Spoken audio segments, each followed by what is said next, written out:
Good morning. Welcome back to Passion World Talk Radio Network, a wholly owned subsidiary of Global Media Network, LLC.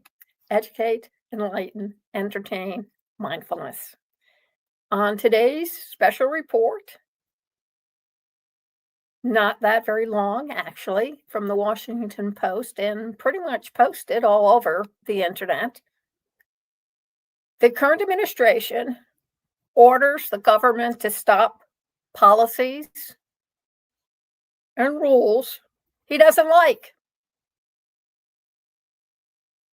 It started at the Transportation Department enforcement of pipeline safety rules, and under the tutelage of the current president, the rules have stopped working. He recently ordered the Energy Department staff to stop enforcing water conservation standards for shower heads and other household appliances. At one Labor Department division he appointed have instructed their employees to halt most work relating to anti-discrimination laws. That was the first. Across the new government, his administration is trying a new tactic for gutting federal rules and policies that he dislikes. He'll simply stop enforcing them. This effort on his part to slow down enforcement on such a broad scale is something that we in the States have never seen in previous administrations, said Donald Kettle, Kettl, a professor emeritus at the University of Maryland School of Public Policy. Quote, "It amounts to a dramatic assertion of presidential power and authority." This account of the current administration's efforts to scale back an application of many laws is based on interviews with more than a dozen federal employees across 7 agencies, as well as a review of internal documents and federal data. The employees spoke on the condition of anonymity and not to be remaining anonymous, for fear of retribution, which we all know would come. The current administration officials say these efforts will allow the president to swiftly scrap regulations that are burdening a variety of businesses and industries. Of course, because the industries and businesses that he wants to make sure fail are not in his vision of raping the United States of America. My words, my opinion. When you have a new regulations, it's really, really hard on business, Kevin Hassett said, who directs the current administration National Economic Council, told CNBC on Monday. I've got to hire all these engineers and lawyers to figure out what are we going to do with this new regulation. Comment. Yes, how can we not put it into effect because we won't be able to make all the money we want at the taxpayer's expense? Critics say that the current administration is breaking the law and sidestepping the rulemaking process that presidents of both parties have routinely followed. They're making across-the-board decisions not to enforce whole categories of standards, and it's a very dubious legality, said Richard Revesz, Revesz, who led the White House Regulatory Affairs Office under President Joe Biden and is now the faculty director of the Institute for Policy Integrity at NYU School of Law.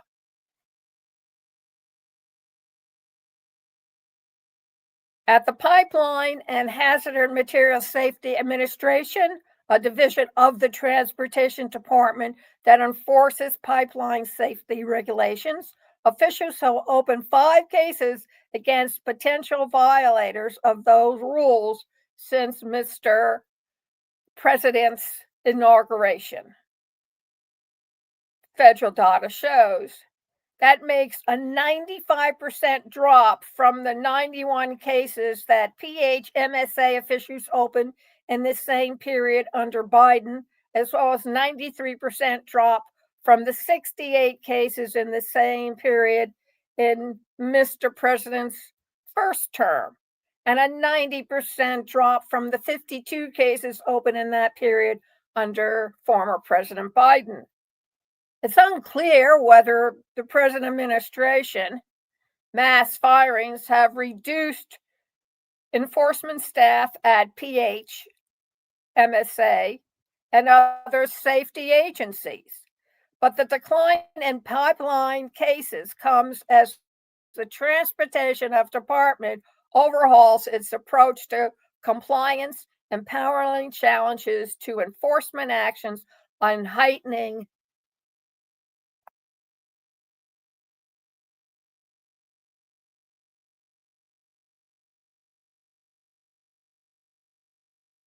as the Department of Transportation overhauls its approach to compliance, empowering challenges to enforcement actions, and heightening scrutiny of those who carry them out. On Thursday, the agency issued a proposal that would enable the Transportation Department lawyers to recommend discipline against enforcement employees suspected of breaking agency laws. It also outlines a system for the targets of investigation and to complain to the Transportation Secretary Office and have evidence thrown out or do-over of the investigation. The proposal says it is designed to ensure that the department's actions are, quote, fair and free of bias.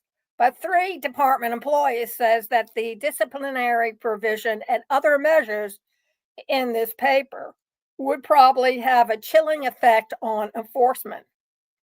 If we lived in a world where there existed a bunch of malicious DOT employees whose mission it was to over innocent pipeline owners or car manufacturers, I'll understand the purpose of opposing these guidelines, one of the employees said, that the people I know have worked for years are just trying to make everyone follow the rules. Senator Maria Cantwell, a Democrat, criticized the proposal in a letter Thursday to PHMSA, saying that it creates an avenue for political appointees to retaliate against civil servants. Well, they're already doing that, in my opinion. Quote, inspectors and investigators will fear that they could be fired just for doing their job, ensuring the safety of the American public, wrote Cantwell, the top Democrat on the Committee on Commerce, Science, and Transportation. Asks for comment, a spokesperson for the Transportation Department said that, quote, the last administration carried out enforcements without sufficient due process, consistency, and fairness, unquote. My comment, so what? That was then, this is now. Does that mean that the current president commits mistakes or breaks the law just because the last president did? Is that how we're really running our country? Is by basing on what the previous administration did with all its flaws, mistakes, and problems? I thought when you elected a new person to become president of the United States, they start over and make it better, more efficient, not to keep on repeating the mistakes of the past.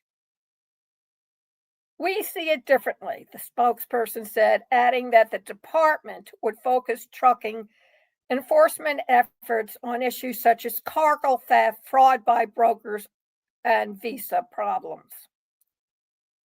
In some cases, the current administration personally ordered a halt to enforcement. On May 9th, he signed a memorandum directing the Energy Department, quote, not to enforce, unquote, what he called, quote, useless water conservation standards for home appliances, including bathtubs, faucets, shower heads, and toilets.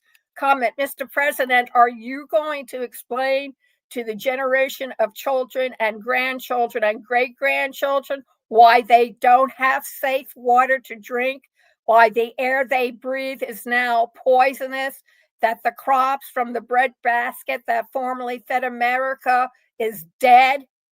Are you really personally going to stand up and say, I am sorry for what I did, but at the time I did it, I believed I was right? Devin Watkins, an attorney at the Competitive Enterprise Institute, a conservative think tank that's long fought efficiency standards, praised Mr. President's move. Federal limits on water or energy use have made appliances slower and less effective, frustrating consumers and limiting their choices. Comment, really? I hadn't noticed that. In fact, microwaves and air fryers have done wonders for my cooking routine, especially in a hot kitchen during the summer. Watkins then went on to say, the president's new executive order marks a return to consumer choice. Comment, since when? Allowing Americans to purchase appliances that are faster, more effective, and better suited to their needs, unquote. Comment, really? Is that why you took out the Safe Energy Blue Act? To make things more efficient and better for the American consumers? I don't see how, without having the efficiency of using their appliance or paying more in electric bills and energy bills. How convoluted is that type of thinking? Andrew Delaski, executive director of the Appliance Standards Awareness Project, a coalition of groups that advocate for energy conservation, said he had never seen such a directive to bypass the standard rulemaking progress. He said that Mr. President's actions may violate the Administrative Procedure Act, which requires energy to solicit public comments on rules, as well as the Energy Policy and Conservation Act, which prohibits the Energy Department from weakening existing efficiency standards. Is patently illegal, so hold your horses, Delaski said. At the Office of Federal Contract Compliance Programs, a little-known branch of the Labor Department charged with rooting out discrimination among government contractors, enforcement of equal employment opportunity has also sputtered. On January 24th, the acting Secretary of Labor issued instruction staff to, quote, cease and desist work requiring by a 1965 executive order that Mr. Trump had, my mistake, the sitting president had repealed on January 24th, according to 4 employees and a copy of the memo obtained by the Washington Post. Since then, the employee says work at the entire branch has grounded to a halt, even though much of it's still mandated by EEO laws from 1973 and 1974 that have not been overturned. Comment, so what does this really tell you what's going on? Stalled activities include audits of contractors, hiring, and pay practices to ensure that companies are not discriminated on the basis of race or gender. Complaints have also piled up from veterans and people with disabilities. And at the Environmental Protection Agency, the president officials have scaled back enforcement of rules intended to curb air and water pollution from power plants, oil refinery, hazardous waste sites, and other industrial facilities. The EPA Enforcement Office has been initiating 19 fewer cases per month on average than the Biden administration during its last year in office, according to analysis of federal data conducted by the Environmental Integrity Project, a watchdog group. The President administration files 92 cases per month on average during his first 3 months in office. February, March, and April, the analysis found the Biden administration brought 111 cases per month on average in 2024. During the first 3 months of the current president's first term, the EPA opened an average of 116 enforces cases per month. We are deeply concerned about EPA slowing down or walking away from enforcement, particularly for violations at fossil fuel and petrochemicals operations, said Jen Dugan, the executive director of the Environmental Integrity Project. In fact, recently, the current president says it's okay to dump industrial waste and poisonous chemicals into our drinking water. So think about all this, about what the current administration can now do. They ignore laws that they dislike. They won't enforce them. Thank you very much for joining me this morning with special reports and the laws that our current administration is ignoring because they don't like them. If you don't like something, you don't do it. Gee, I hope the kids don't start mimicking the current president's actions in school. What a disaster. Special Reports is brought to you by Ruby.ai. Check us out, aiwithlillian.com. It takes you to a page where it demonstrates the software. Also has 1,001 testimonials. And once you see the demonstration, sign up for a monthly account. Also by Conscious Research Solutions and research administrative assistance to help you get that research done. Check us out at passionateworldtalkradio.com/research made simple blog. Read all your pain points, how we handle them, and what we can do for you. Sign up through our Calendly link for a free 15-minute consultation. And if you want to keep on hearing reports like this, that you didn't pay attention to the first time, but you really should, take your head out of the sand, go over to passionworldtalkradio.com/donation and help us stay online to bring you the truth, the whole truth, and nothing but the truth. Thank you very much and have a great day.